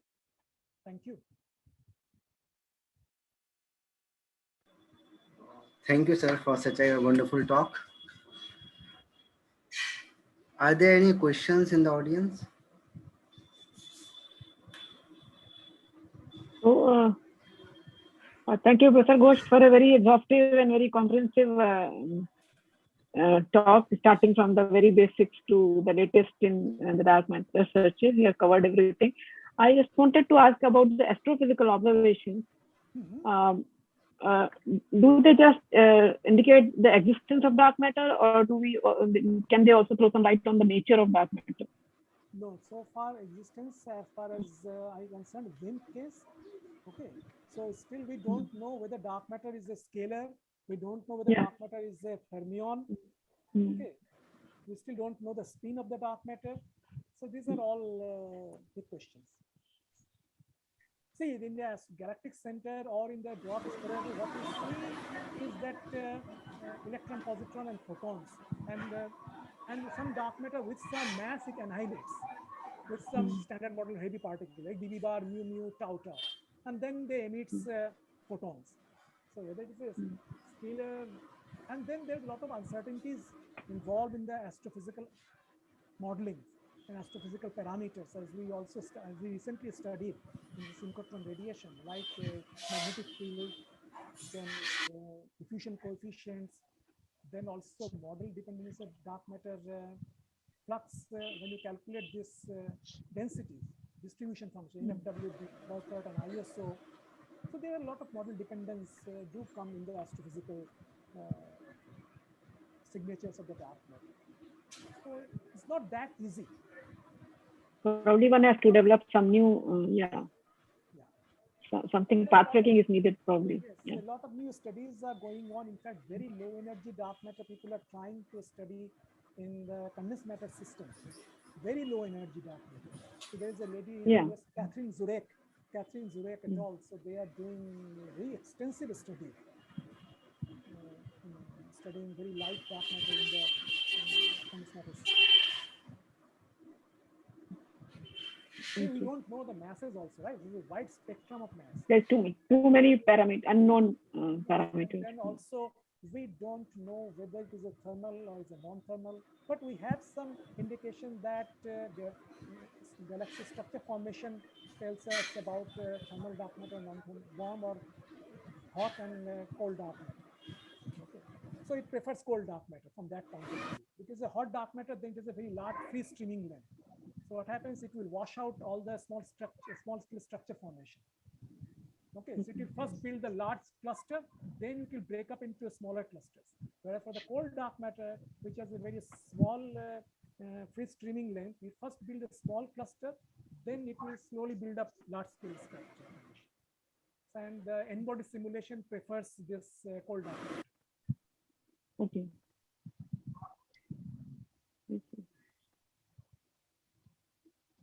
So, are there any more questions?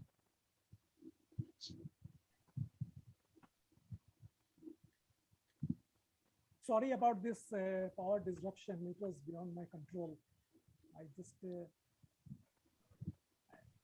So we'll edit the video before upload. And re-upload it on the YouTube, so that the interruptions are not there. Yeah. The weather was so terrible, lightning. Yeah, we could see that. Yeah. Anyway, thank you very much. It was a very nice talk.